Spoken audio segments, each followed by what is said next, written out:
Welcome once again to the dark side of nursery rhymes. Parental discretion is advised. Today we're going to look at another nursery rhyme, and I'm going to give you a couple of renderings of research that has a little bit different theories and a little bit extra context. So let's dive into it, shall we? Mary, Mary, quite contrary is an English nursery rhyme which is believed to have religious and historical significance. The most common modern version of this nursery rhyme is as follows. Mary, Mary, quite contrary, how does your garden grow? With silver bells and cockle shells and pretty maids all in a row. The oldest known version was published by Tommy Thumb's Pretty Songbook in about 1744, and the lyrics were a little different from that, which were, Mistress Mary, quite contrary, how does your garden grow? With silver bells and cockle shells, and so my garden grows. So you can see that there's a few different versions to it, and we'll get to that a little bit later on. But there's three beliefs to this. The first being a religious. The theory is that the nursery rhyme is a religious allegory to Catholicism, and it's as follows. Mary is Mary, the mother of Jesus. The bells are sanctus of altar bells or altar bells themselves, used to create a joyful noise to the Lord as a meaning of giving thanks for the miracle taking place on top of the altar. The cockle shells are the badges of the pilgrims to the shrine of St. James, one of the 12 apostles of Jesus according to the New Testament in Spain, and pretty maids are nuns. Doesn't matter your religious or faith, this is basically where it comes down to. Historically, the origins of the nursery rhyme has been attributed to the two 16th century British queens. First, Mary Queen of Scots, and second, Mary I, also known as Bloody Mary. Now, the tragic Queen of Scots may have been the heroine of this nursery rhyme. The cockle shells and silver bells were thought to have been ornaments on a dress given to her by her first husband, the Delphine of France, who died in 1561, leaving her a widow. The pretty maids in a row is believed to refer to her ladies-in-waiting, the famous four Marys: Mary Seton, Mary Fleming, Mary Beaton, and Mary Livingston. These four young girls, all of noble and high birth, accompanied her when she traveled to France.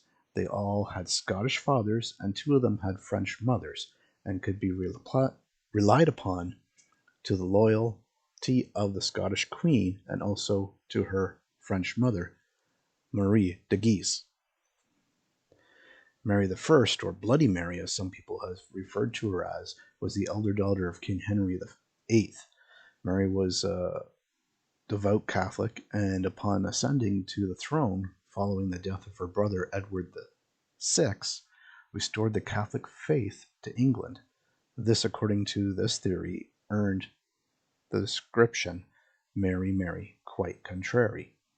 Now, as we know, basic word of contrary, meaning opposite or, not quite the same as what tradition's been, in a way. Bloody Mary was renowned for torturing Protestants, and silver bells was a nickname for the thumbscrews. Cockle shells were believed to be instruments of torture attached to the genitals to make them, convert. Pretty maids in a row was said to represent people lined up to be executed by the Halifax gibber. It's basically the same thing as the guillotine from France, which was named Maiden. How does your garden grow? Could be a taunt about Mary I's failure to boost a heir to the throne, or it could be reference to the cemetery and the fact that the more deaths there were, the more the cemetery flowers would grow. So that's one researchable theory behind it. There is another, and just give me a second here, and I'm gonna go through that one with you and let you know, because it gives a little bit more information. So, for anyone who has studied poetry, literature, music, or philosophy, the best part about the field is interpretation. Sometimes, most of the time, the meaning of the phrase or lyrics is not clear. There is just not enough on the page to hint the meaning or to imply something significant. So, with this particular nursery rhyme, some of the origins, of course, we know Mary, Mary, quite contrary, is the English nursery rhyme that is often sung by children at play. To many, the little ditty has a meaning akin to something religious. To others, it is about governorship or even fertility, but of course, its origins and actual meanings are disputed. Okay, so basically, points to historical figures of the 16th century. There is no proof of the nursery rhyme being sung prior to the 18th century. Okay, so as I said earlier, Mary, Mary, quite contrary, how does your garden grow with silver bells and cockle shells and pretty maids in a row? Yet there are other versions that have popped up in history as well.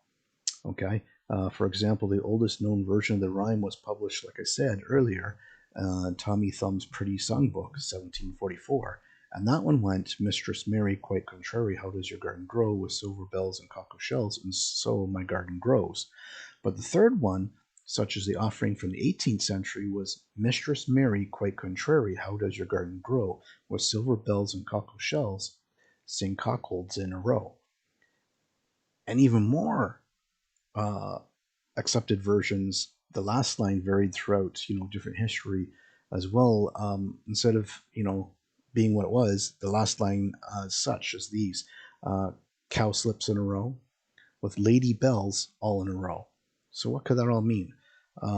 So clarification, a cockle is a bivalve mollusk that resides on sandy, sheltered beaches throughout the world. And a cuckold is understood as either a husband with an adulterous wife, or, in biology terminology, a male who takes care of children who are not genetically his. And a cowslip is a type of flowering plant.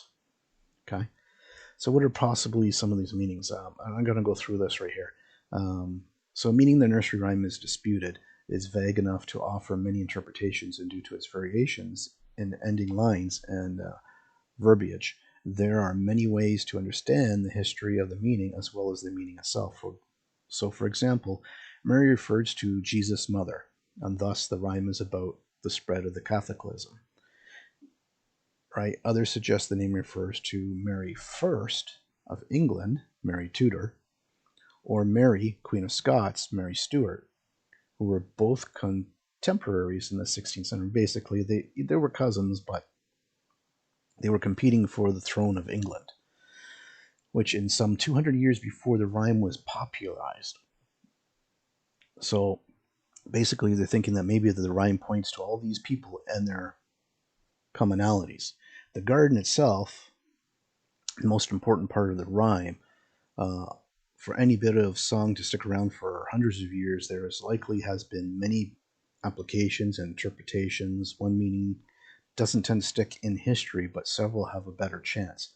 Therefore, the garden growing may mean some idea of fertility. How does Mary grow her family? Basically, how does the garden of her lineage increase? Or the garden could be religion. How does the adoption of a religion increase and spread? But what about Mary being contrary? When someone is contrary, they go against the grain. Therefore, the rhyme may be wondering aloud, how does someone who goes against the grain expect to grow their philosophy or family? Well, with pretty flowers and she shells, that's how. And with men, cuckolds, who will watch over those children or those religious theologies that were their original but are now theirs, basically. Um, you know, and if we look at, again, on the religious side, some believe the bells in the rhyme represent this Sanctus Bells, and that the cockle shells are the badges of the pilgrims to the shrine of St. James in Spain. The pretty maids are the nuns. Another theory is that it wonders how Mary, Queen of Scots' reign grows, and the silver bells are her cathedral bells. The cockle shells are implying that her husband was not faithful to her, and the pretty maids all in a row are her ladies in waiting. Or if Mary is Mary the First of England, or Bloody Mary if you want, then the question arises about her heirs, and that she is quite contrary in a reference to her unsuccessful attempt to reverse changes by her father and brother, and the pretty maids are a reference to miscarriages. But in reality, these meanings are likely superimposed after the fact. Likely meaning today? More likely the rhyme is about feminine growth of some sort, which is fundamental, crucial, or human existence. The species of furthered by women who give birth to more and therefore wisdom and governance and anything else that comes from humanity. And it is the thoughtful women, the contrarians, who perhaps are best at that, in the end, who lead us into the future. Adorned with beautiful things, women make life possible, and there are more in waiting, thankfully. So, let us not forget that, but this is the main interpretation. It's the dark side of the nursery rhyme. Mary, Mary, quite contrary. Until next time, this is the dark side of nursery rhymes.